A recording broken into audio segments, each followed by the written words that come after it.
فرمایا وقالت النصارى المسیح ابن اللہ، عیسائیوں نے کہا حضرت عیسیٰ علیہ السلام اللہ کا بیٹا ہے. یہ الگ بات ہے، اللہ والدین سے بھی پاک ہے اور اولاد سے بھی پاک ہے.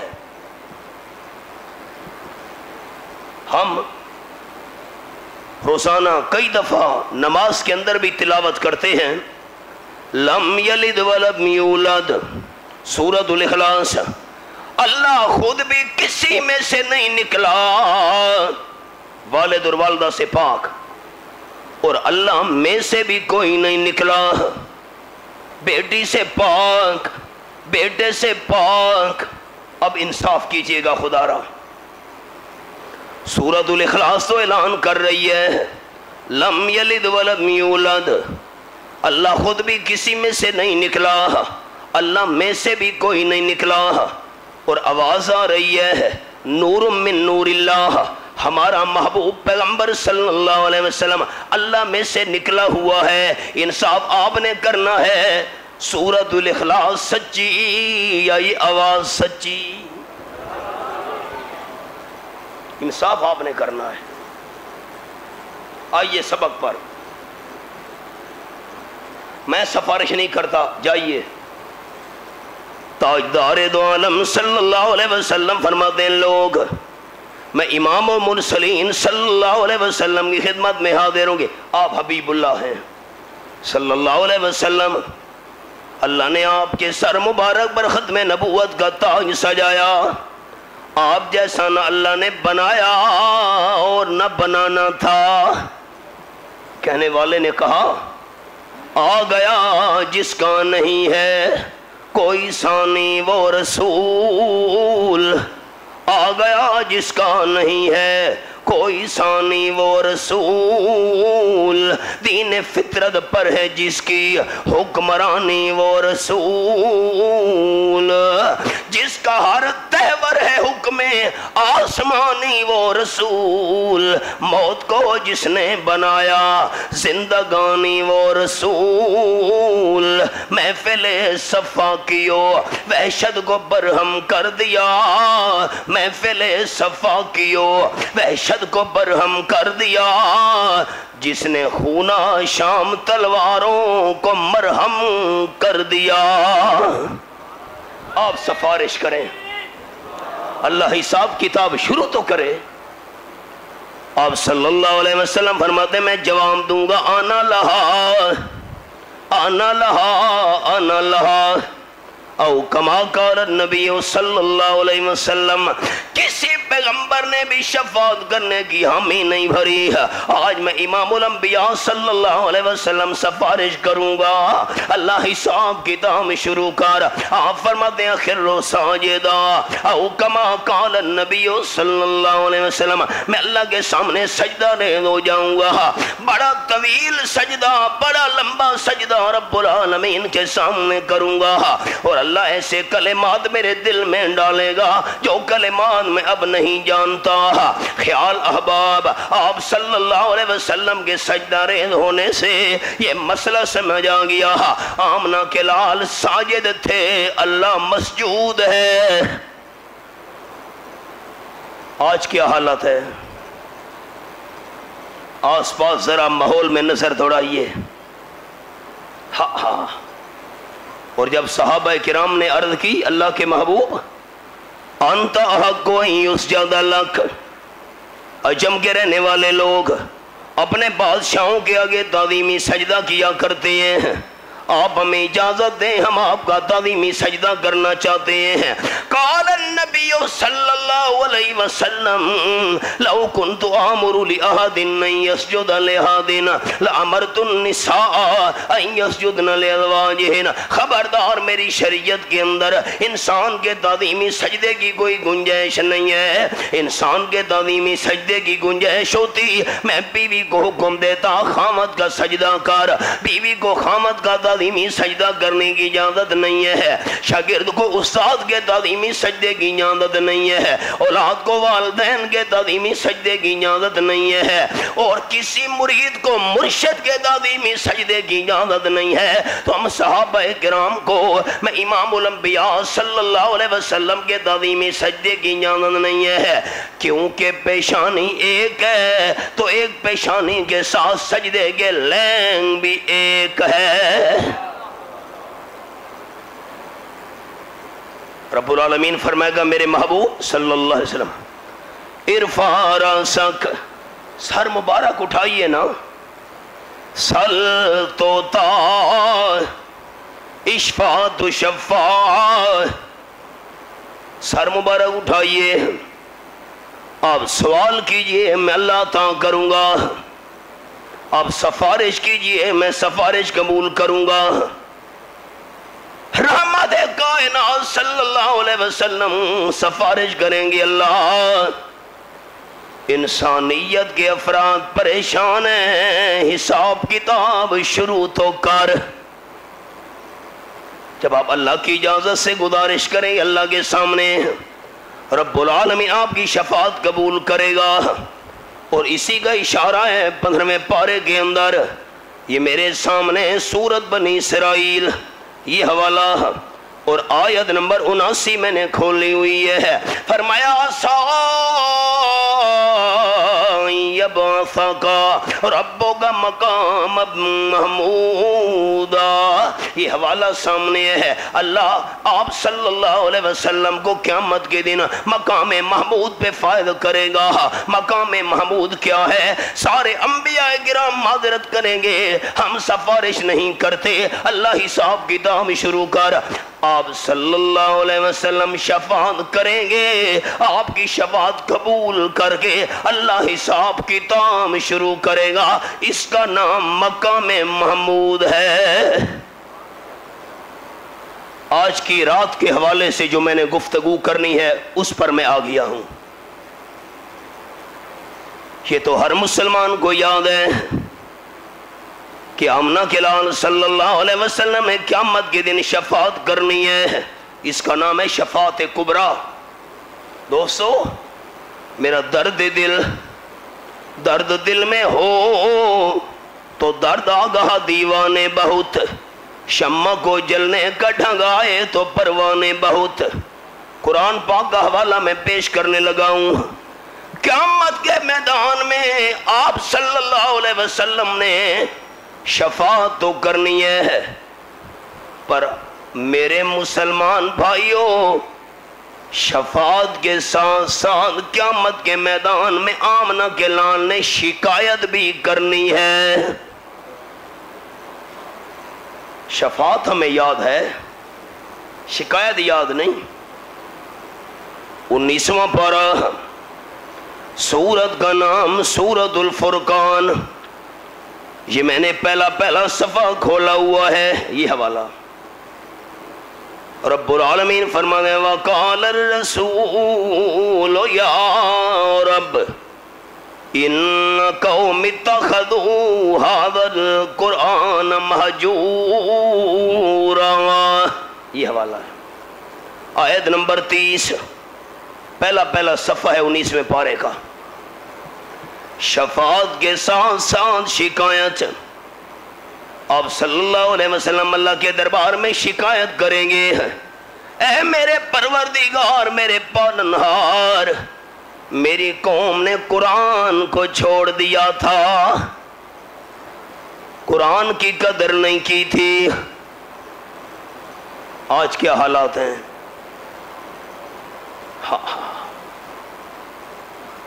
دوستو حدیث پاک سنانے لگا ہوں، لیکن اس سے پہلے ایک چھوٹی سی بات۔ امام ابو حنیفہ رحمۃ اللہ علیہ کا زمانہ تھا، ایک آدمی نے طلاق اٹھا لی کہ جب میری بیٹی جوان ہوئی، بیٹی کا رشتہ طے ہو گیا، اور رخصتی کے وقت اپنی بیٹی کو میں پوری دنیا کا مال اور خزانہ دوں گا۔ اگر رخصت کرتے وقت میں بیٹی کو پوری دنیا کا مال اور خزانہ نہ دے سکا، میری بیوی کو طلاق۔ اب پتہ نہیں آپ کے شہر میں کیا رواج ہے، ہم تو بہت چھوٹے شہروں کے رہنے والے ہیں، وہاں ہمارے علاقے میں رواج یہ ہے کہ لوگ طلاق پہلے دیتے ہیں اور مسئلہ بعد میں پوچھتے ہیں۔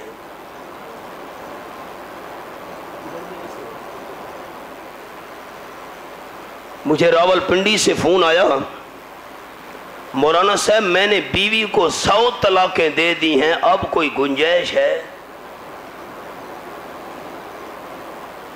نہ 100 کے بعد بھی کوئی گنجائش ہوتی ہے؟ نہیں یہ نہیں، مہربانی کرو یہ کوئی گنجائش تو نکالو، 100 طلاق دے دی ہے، بس 100 کے بعد گنجائش کیا نکالیں؟ طلاق پہلے اٹھائی، مسئلہ بعد میں پوچھا۔ بندے نے طلاق اٹھا لی، اب پریشان ہو گیا، بیٹیوں کے جوان ہونے میں کیا دیر لگتی ہے، بیٹی جوان ہوئی، رشتہ طے ہو گیا، رخصت کرنے کا وقت آیا، ساری دنیا کا مال اور خزانہ تو بیٹی کو جہیز میں نہیں دے سکتا، یہ تو بیٹی کا گھر آباد ہوگا، اپنا گھر اجڑ جائے گا، بیوی کو طلاق ہو جائے گی۔ بات چلتے چلتے مسئلہ امام اعظم ابو حنیفہ رحمۃ اللہ علیہ سے پہنچا گیا۔ امام صاحب نے فرمایا جب مسئلہ پوچھا گیا، بندے کو کہو پریشان نہیں ہونا، کیا کہا تھا؟ یہ بیٹی کو ساری دنیا کا مال اور خزانہ جہیز میں دوں گا، نہ دے سکا تو میری بیوی کو طلاق۔ امام ابو حنیفہ رحمۃ اللہ علیہ نے فرمایا اس بندے کو کہو بیٹی کو رخصت کرتے وقت جہیز میں اللہ کا قرآن دے دے، سمجھ پوری دنیا کا خزانہ دے دیا۔ قرآن ہے۔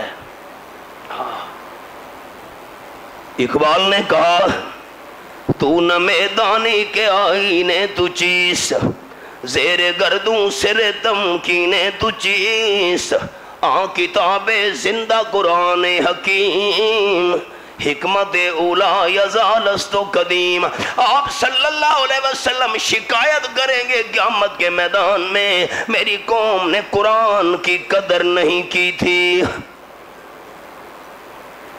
معاف کیجئے گا میں آپ کا چھوٹا بھائی ہوں، ہر چیز کے لیے ہمارے پاس وقت ہے، قرآن کے لیے وقت نہیں۔ المیہ ہے،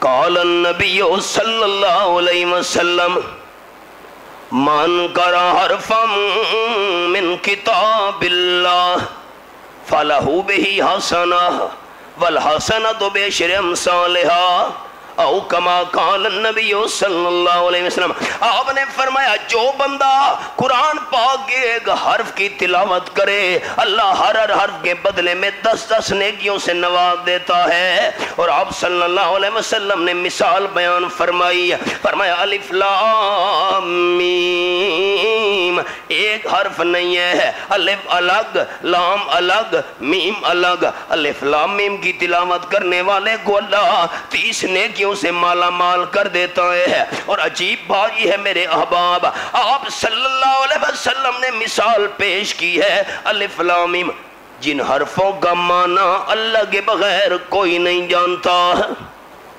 عجیب بات، 114 سورتیں، 6600 سے زیادہ آیات، 540 رکوع، اور آپ نے مثال الف لام میم کی دی۔ تاجدار دو عالم صلی اللہ علیہ وسلم مسئلہ سمجھا گئے ہیں۔ الف لام میم، بندہ قرآن پاک کی تلاوت کرے، مانا بندے کو نہ بھی آئے، اللہ ثواب سے پھر بھی جھولی بھر دیتا ہے۔ بخاری شریف میں حدیث ہے، آپ صلی اللہ علیہ وسلم کے صحابی حضرت اسید رضی اللہ تعالیٰ عنہ، آدھی رات کا وقت تھا، تہجد کی نماز شروع کر دی۔ یہ بھی کسی کسی کی قسمت ہوتی ہے۔ 19واں پارہ، سورت کا نام سورت الفرقان، رب العالمین فرمانے والذین یبیتون لربہم سجدا قیاما، آیت نمبر 64۔ سورۃ الفرقان 19واں پارہ یہ حوالہ، رحمان کے پیارے بندے وہ ہوتے ہیں جو رات گزارتے ہیں اللہ کو راضی کرنے کے لیے سجدے کی حالت میں، قیام کی حالت میں۔ حضرت اسید رضی اللہ تعالیٰ عنہ نے بھی نماز شروع کر دی، قیام کی حالت ہے، اور سورۃ الکہف کی تلاوت شروع کر دی۔ عجیب بات بخاری شریف میں ہے، ساتھ گھوڑا بندھا ہوا تھا، جب تلاوت شروع کی گھوڑے نے ہلنا جلنا شروع کر دیا۔ یہ گھوڑے کو کیا ہو گیا؟ زمین پہ پاؤں مار رہا ہے، بے قرار ہو رہا ہے، یہ کیا ماجرا ہے؟ حضرت اسید رضی اللہ تعالیٰ عنہ نے تلاوت روک دی۔ کیوں؟ بالکل قریب گھوڑے میں معصوم بچہ لیٹا ہوا تھا، یا اس کا نام تھا۔ حضرت اسید رضی اللہ تعالیٰ کو یہ فکر پڑ گئی ایسا نہ ہو کہ گھوڑے کا پاؤں لگے، گھوڑا الٹ نہ جائے، بچے کو نقصان نہ پہنچ جائے۔ انہوں نے تلاوت روک دی، گھوڑا آرام سے کھڑا ہو گیا۔ بخاری شریف میں ہے، یہ کیا ماجرا ہے؟ پھر تلاوت شروع کر دی، الحمدللہ الذی انزل علی عبدہ الکتاب ولم یجعل لہ عوجا۔ گھوڑے نے پھر ہلنا جلنا شروع کر دیا۔ یہ کیا ماجرا ہے؟ پھر تلاوت روک دی، گھوڑا آرام سے کھڑا ہو گیا۔ پھر تلاوت شروع کی، گھوڑے نے حرکت کرنی شروع کر دی، زمین پہ بے چین ہو کے پاؤں مار رہا ہے، دم ہلا رہا ہے، چہرہ ہلا رہا ہے۔ یہ کیا ماجرا کیا ہے؟ بچے کو نقصان نہ پہنچائے، ساتھ جھولے میں بچہ لیٹا ہوا ہے، گھوڑے کا منہ لگے، دم لگے، پاؤں لگے۔ اسید نے جلدی جلدی سلام پھیر دیا۔ جب اتفاقاً سلام پھیرنے کے بعد سر کے اوپر نظر پڑی، ایک سفید بادل نظر آیا جس میں چھوٹے چھوٹے چراغ جگمگ جگمگ کر رہے تھے۔ سر کے اوپر بادل، اس میں چراغ۔ بادل نے آسمان کی طرف اٹھنا شروع کر دیا، چراغ بھی آسمان کی طرف جانے لگ گئے، آنن فانن بادل بھی چراغ بھی آسمان میں جا کر غائب ہو گئے۔ حضرت حسین یہ کیا ماجرا ہے؟ تھوڑی دیر گزری، صبح کا وقت ہوا، حضرت حسین رضی اللہ تعالیٰ عنہ آپ صلی اللہ علیہ وسلم کی خدمت میں حاضر ہوئے۔ لاہور والے تو بادشاہ ہیں نا، ربیع الاول کا مہینہ آئے تو بینر سج جاتے ہیں، اور بینروں پہ لکھا ہوتا ہے سنا ہے آپ صلی اللہ علیہ وسلم، سنا ہے آپ ہر عاشق کے گھر تشریف لاتے ہیں، میرے گھر میں بھی ہو جائے چراغاں یا رسول اللہ۔ نانا میرے بھائی، میرا عقیدہ، میرے اکابرین کا عقیدہ، میری جماعت کا عقیدہ، آپ صلی اللہ علیہ وسلم نے عاشقوں کے پاس نہیں جانا ہوتا تھا، بلکہ قانون یہ ہے کہ جو ہوتا ہے عاشق وہ جاتا ہے در پر، جو ہوتا ہے عاشق وہ جاتا ہے در پر، نبی کو وہ در در بلاتا نہیں ہے۔ حضرت حسین چل کر گئے، صبح سارا ماجرا سنایا، حبیب کبریا صلی اللہ علیہ وسلم رات یہ واقعہ پیش آیا۔ اوہو، قال النبی صلی اللہ علیہ وسلم اقرا یا اسید، رواہ البخاری۔ بس نہیں کرنی تھی نا، تلاوت نہیں روکنی تھی، آپ نے فرمایا تلاوت جاری رکھنی تھی، پڑھتے رہنا تھا۔ اللہ کے حبیب صلی اللہ علیہ وسلم کیوں؟ آپ نے فرمایا تلاوت روکنی نہیں تھی، تلاوت جاری رکھنی تھی۔ یہ جو تجھے سفید بادل نظر آیا، چھوٹے چھوٹے چراغ چمکتے ہوئے نظر آئے، یہ بادل نہیں تھا، چراغ نہیں تھے، یہ تو اللہ کی رحمت والے فرشتے تھے، تیرا قرآن سننے آئے تھے۔ مجھے پتہ جو نہیں تھا، مجھے کیا پتہ تھا؟ آپ صلی اللہ علیہ وسلم نے فرمایا اگر صبح تک تو قرآن پاک کی تلاوت جاری رکھتا تو مدینہ طیبہ کے رہنے والے تمام باشندوں کو فرشتوں کا دیدار ہو جاتا۔ مجھے پتہ جو نہیں تھا۔ آپ صلی اللہ علیہ وسلم سمجھا گئے جہاں قرآن پاک کی تلاوت کی جائے اللہ کی رحمت نازل ہوا کرتی ہے۔ گھر گھر میں جھگڑے، گھر گھر میں فساد، اولاد والدین کی نافرمان، بھائی بھائی کے خون کا پیاسا، اللہ کی رحمت سے کیوں محروم ہو گئے ہیں؟ ہم نے قرآن سے تعلق ہی چھوڑ دیا۔ 15واں پارہ، سورت کا نام سورت بنی اسرائیل، یہ میرے سامنے آیت نمبر 82 کھلی ہوئی ہے، یہ آخری سطر۔ اللہ فرماتے ہیں وَنُنَزِّلُ مِنَ الْقُرْآنِ مَا هُوَ شِفَاءٌ وَرَحْمَةٌ لِّلْمُؤْمِنِينَ۔ یہ حوالہ قرآن پاک کا سامنے ہے، میں اللہ تھوڑا تھوڑا قرآن نازل کر رہا ہوں، جو قرآن پاک شفا بن کے آیا ہے اور اہل ایمان کے لیے قرآن رحمت بن کر آیا ہے۔ پہلی شکایت آپ صلی اللہ علیہ وسلم قیامت کے میدان میں کریں گے، میری امت نے قرآن کو چھوڑ دیا تھا، تلاوت نہیں کی تھی۔ دوسرا پہلو آپ شکایت کریں گے، شفاعت کے ساتھ ساتھ شکایت، قرآن پڑھا تھا لیکن قرآن سمجھا نہیں تھا۔ یہ بھی بڑا المیہ ہے، پڑھا ہے ہم نے سمجھا نہیں۔ مثال سنتے جائیے، یہ میرے سامنے رب العالمین کی لا ریب کتاب، 16واں پارہ، سورت کا نام سورت مریم۔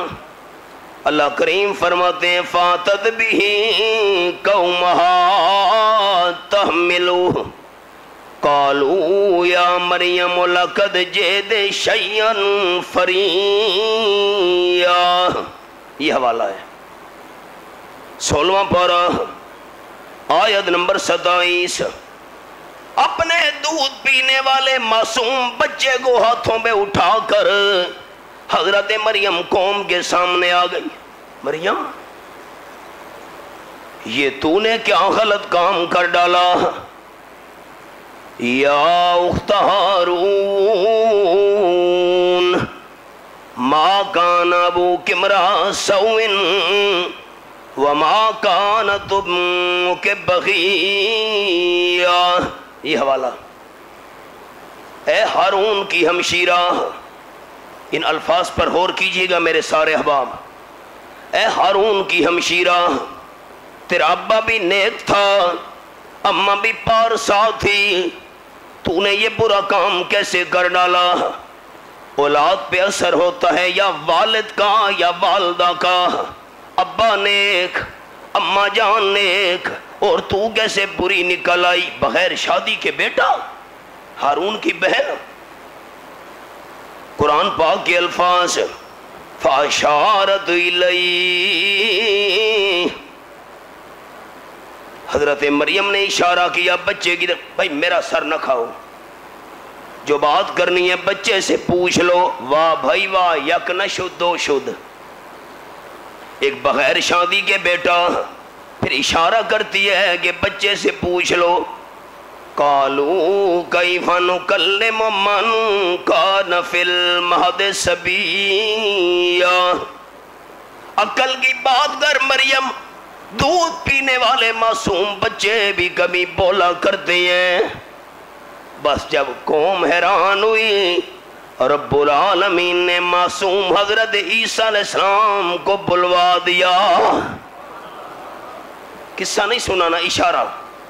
مسلم شریف میں حدیث ہے، حضرت مغیرہ رضی اللہ تعالیٰ عنہ نجران پہنچے، عیسائیوں کا علاقہ تھا، عیسائی جمع ہو گئے۔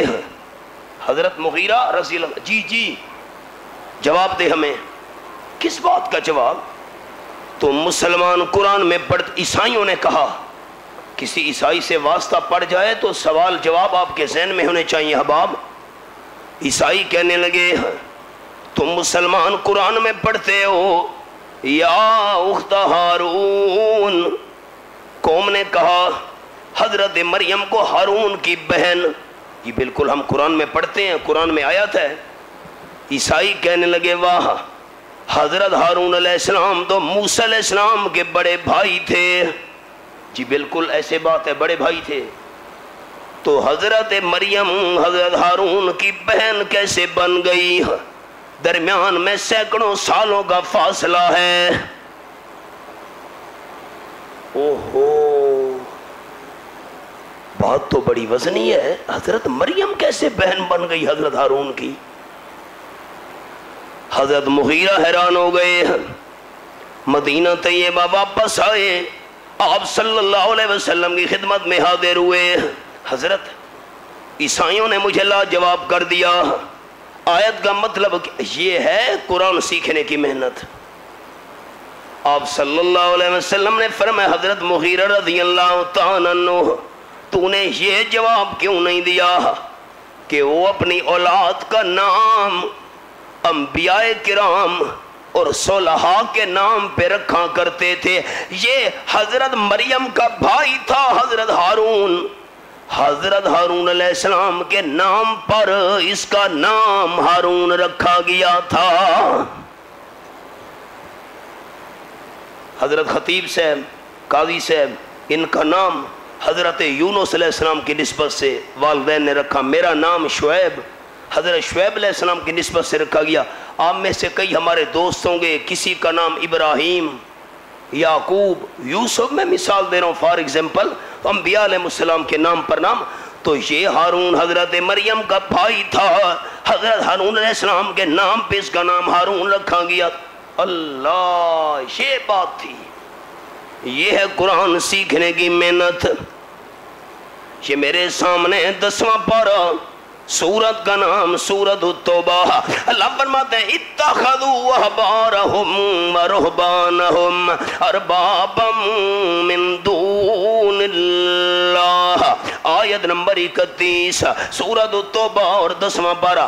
یہودیوں نے، عیسائیوں نے اپنے مولویوں اور پیروں کو رب بنا لیا تھا۔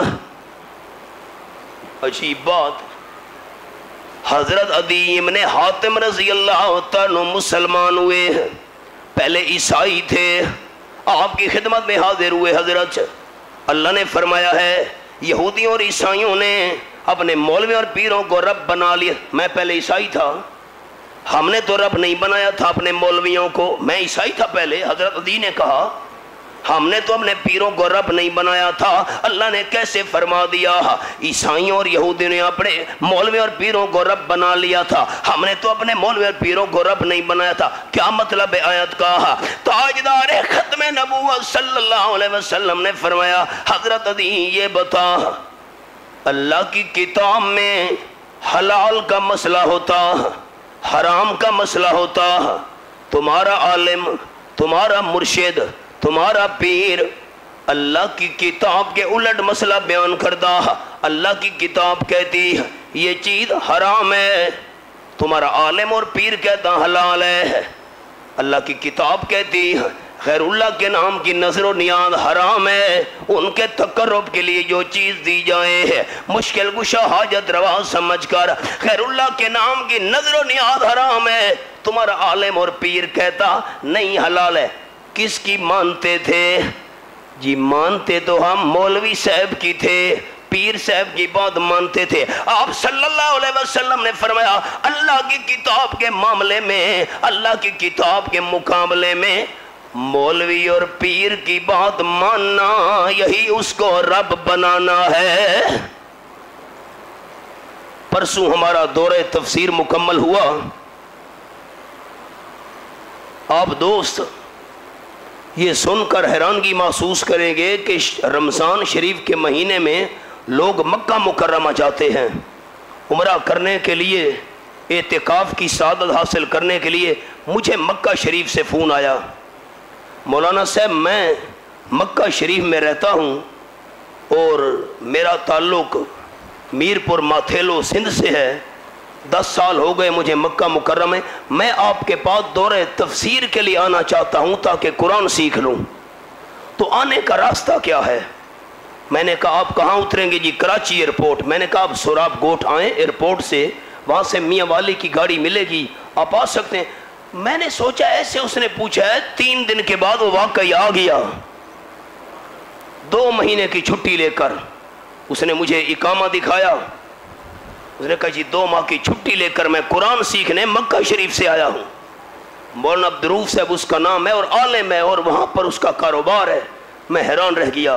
دوستو ہماری جماعت اشاعت التوحید و سنہ کے پورے ملک کے اندر بڑے بڑے مراکز میں شعبان اور رمضان شریف کے 2 مہینوں میں قرآن پاک کے 2 رہائے تفاسیر ہوتے ہیں، اور الحمدللہ یہ پرسوں جو ہم نے دورہ تفسیر مکمل کیا، 4 صوبوں نہ بلکہ کشمیر اور 5واں صوبہ ہمارا گلگت بلتستان، الحمدللہ تمام صوبوں کی نمائندگی موجود تھی ہمارے اس دورہ تفسیر کے اندر۔ سینکڑوں کی تعداد میں قرآن پاک سیکھنے کے لیے سکھانے کے لیے ہماری جماعت محنت کر رہی ہے۔ اور میں اپنے جماعتی رفقا کو ایک جملہ سناتا جاؤں، قال النبی صلی اللہ علیہ وسلم خیرکم من تعلم القرآن وعلمہ۔ آپ نے فرمایا تم میں سے سب سے بہترین بندہ وہ ہے جو قرآن سیکھے اور سکھائے۔ احباب اگر قرآن سیکھنے سکھانے والا بندہ سب سے بہتر ہے تو قرآن سیکھنے اور سکھانے والی جماعت بھی سب سے بہتر ہے۔ یہاں بھی قرآن پاک فہمی کے حلقے قائم ہیں آپ کے اس مقام پر، یہ ساری قرآن سیکھنے اور سکھانے کی محنت ہو رہی ہے، ورنہ شکایت کرنی آپ صلی اللہ علیہ وسلم نے دن قیامت کے پہلی شکایت کا انداز، میری قوم نے قرآن کی قدر نہیں کی تھی، تلاوت نہیں کی، 1 نمبر 2 سمجھنے کی محنت نہیں کی، اور نمبر 3 قرآن سیکھا، قرآن سمجھا، قرآن پڑھا، لیکن آپ شکایت کریں گے قرآن پہ عمل نہیں کیا تھا۔ آج حالات کیا ہیں؟ یہ میرے سامنے رب العالمین کی لاریب کتاب، نامہ پارا، سورت کا نام سورت الاعراف۔ آخری بات سنانے لگا ہوں، وقت بہت محدود ہے، دھیان سے آخری بات سنیے گا، سورت الاعراف کا حوالہ۔ اللہ کریم فرماتے ہیں خذ العفو وامر بالعرف وَعَارِضْ عَنِ الْجَاهِلِينَ، یہ حوالہ ہے، آیت کا نمبر ہے 199۔ سورۃ الاعراف اور نامہ پارا میرے سامنے، بخاری شریف کے اندر روایت ہے، حضرت فاروق اعظم رضی اللہ عنہ کی خدمت میں حضرت حر ابن قید حاضر ہوئے۔ امیر المومنین میری گزارش ہے، جی فرمائیے، میرا چچا مدینہ طیبہ سے باہر رہنے والا ضعیف العمر مدینہ طیبہ میں آیا ہے، آپ سے ملاقات کرنا چاہتا۔ چچا کو لے آئے؟ نہیں امیر المومنین، ایسے نہیں، میرے چچا کی تمنا یہ ہے کہ جب میری ملاقات امیر المومنین سے ہو اور بندہ نہیں ہونا چاہیے، نہ خلوت میں ملاقات کرنی ہے۔ جی اچھا آپ چچا کو لے آئیں۔ حضرت عمر رضی اللہ تعالیٰ نے خلوت کرا دی، اب 3 بندے ہیں محفل میں، فاروق اعظم رضی اللہ تعالیٰ 1، حضرت حر ابن قیس 2، اور نمبر 3 ان کا بوڑھا چچا اوینا۔ بابا جی فرمائیے کیا بات کرنی ہے؟ حضرت عمر نے فرمایا اچھا ایک دیہاتی بندہ، پھر ضعیف العمر، بڑھاپے کی حالت، اس نے اپنے اسی دیہاتی لہجے میں کہا نا امیر المومنین آپ میرے ساتھ انصاف کیوں نہیں کرتے؟ میں انصاف نہیں کرتا؟ جی آپ میرے ساتھ انصاف نہیں کر رہے۔ حضرت عمر حیران ہو گئے، تیور بدلنے لگ گئے، میں انصاف نہیں کرتا کیسے؟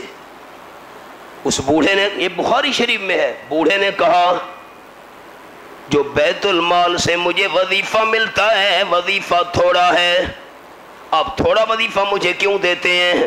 مجھے وظیفہ زیادہ ملنا چاہیے تھا، آپ میرے ساتھ انصاف نہیں کر رہے۔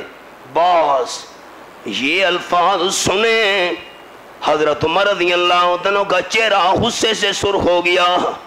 میں نے سبق روک دیا، ایک جملہ جب عیسائیوں نے کہا، میں دوبارہ سبق پر آؤں گا، عیسائیوں نے کہا صحابہ کرام ہم تمہارے ساتھ جنگ نہیں کرنا چاہتے ہیں، اگر تمہارے امیر المومنین فاروق اعظم رضی اللہ تعالیٰ عنہ خود تشریف لے آئیں، ہم بیت المقدس کی چابیاں ان کے ہاتھ پر رکھ دیں گے۔ پیغام بھیجا گیا، حضرت عمر رضی اللہ تعالیٰ نے مشورہ کیا، روانہ ہونے لگے۔ ایک غلام ساتھ ہے، ایک پانی کا مشکیدہ، تھوڑے سے ستو، تھوڑے سے جو اور تھوڑی سی کھجوریں، روانہ ہونے لگے۔ ہاں غلام کو کہا 5 میل میں نے پیدل چلنا ہے، تو نے سوار ہونا ہے، 5 میل تو نے پیدل چلنا ہے، میں نے سوار ہونا ہے۔ چلتے چلتے جب بیت المقدس سامنے نظر آیا، سوار ہونے کی باری غلام کی تھی، پیدل چلنے کی باری حضرت عمر رضی اللہ عنہ کی تھی۔ غلام نے کہا امیر المومنین سامنے عیسائی کھڑے ہیں استقبال کرنے والے، میں پیدل چلتا ہوں آپ سوار ہو جائیں۔ امیر المومنین حضرت عمر رضی اللہ عنہ نے فرمایا سوار ہونے کی باری تیری ہے، پیدل چلنے کی باری میری ہے، سوار ہونے کے لیے میں سوار تو ہو جاؤں گا، لیکن قیامت تک فاروق اعظم کے انصاف پر داغ لگ جائے گا۔ میں پیدل چلتا ہوں تو سوار ہو۔ دوستو مجھے کہنے دیجئے، فقط اسلام دنیا میں سوشلزم نہ، کیمونزم نہ، لبرلزم نہ، فقط اسلام دنیا میں یہ منظر پیش کرتا ہے، فقط اسلام دنیا میں یہ منظر پیش کرتا ہے کہ آقا چل پڑے پیدل، سواری پر غلام آیا۔ دعا کرو اللہ یہی نظام ہمیں دنیا میں دکھائے۔ میں انصاف نہیں کرتا۔ بوڑھے نے کہا جی حضرت عمر رضی اللہ تعالیٰ نے درہ اٹھایا، چہرہ غصے سے سرخ ہو گیا۔ اگر میں انصاف نہیں، میں سبق پر آ گیا ہوں، تو پھر انصاف کرنے والا کوئی بندہ ہی نہیں ہے۔ جو بھتیجا بیٹھا تھا، آخری کلمات دل کی کھڑکیاں کھولنا، بھتیجا جو بیٹھا تھا حضرت حور بن قیس، اس نے دیکھا حضرت عمر رضی اللہ عنہ کا چہرہ غصے سے سرخ ہو گیا ہے، درہ اٹھا کر چچا کو مارنے لگے۔ حضرت حور بن قیس نے فوراً قرآن کی یہ آیت پڑھ دی۔ اللہ فرماتے ہیں خذ العفو وامر بالعرف وعارض عن الجاہلین، معافی کو مضبوط پکڑیے، نیک کام کا حکم دیجئے۔ جو بندہ آپ کی شان اور مقام کو نہیں جانتا، اگر کوئی کمی بیشی ہو بھی جائے درگزر کر دیا کیجئے، معاف کر دیا کیجئے۔ حضرت حور بن قیس آیت پڑھتے گئے، حضرت عمر رضی اللہ تعالیٰ عنہ کا درے والا ہاتھ نیچے آتا گیا، درہ زمین پہ رکھ دیا، غصہ ٹھنڈا کر لیا، فرمان لگے تو قرآن پڑھتا جا، میں عمل کر کے دکھاتا جاؤں گا۔ میری معروضات کا خلاصہ، آپ نے دن قیامت کے شفاعت کرنی ہے صلی اللہ علیہ وسلم، شفاعت برحق، لیکن دوستو شفاعت کے ساتھ ساتھ اللہ کے محبوب نے شکایت بھی کرنی ہے۔ میری قوم نے قرآن کی قدر نہیں کی تھی، تلاوت نہیں کی، پھر تلاوت کی ہے تو سیکھنے کی محنت نہیں کی، سمجھنے کی محنت نہیں کی، سیکھا اور سمجھا ہے تو عمل کرنے کی کوشش نہیں کی۔ اللہ دن قیامت کے اپنے محبوب کی شفاعت عطا فرمائے اور آپ صلی اللہ علیہ وسلم کی شکایت سے ہمیں محفوظ رکھے۔ اللہ قرآن پاک کی تلاوت، قرآن پاک کا فہم اور اس کے بعد قرآن مجید پر عمل کی توفیق عطا فرمائے۔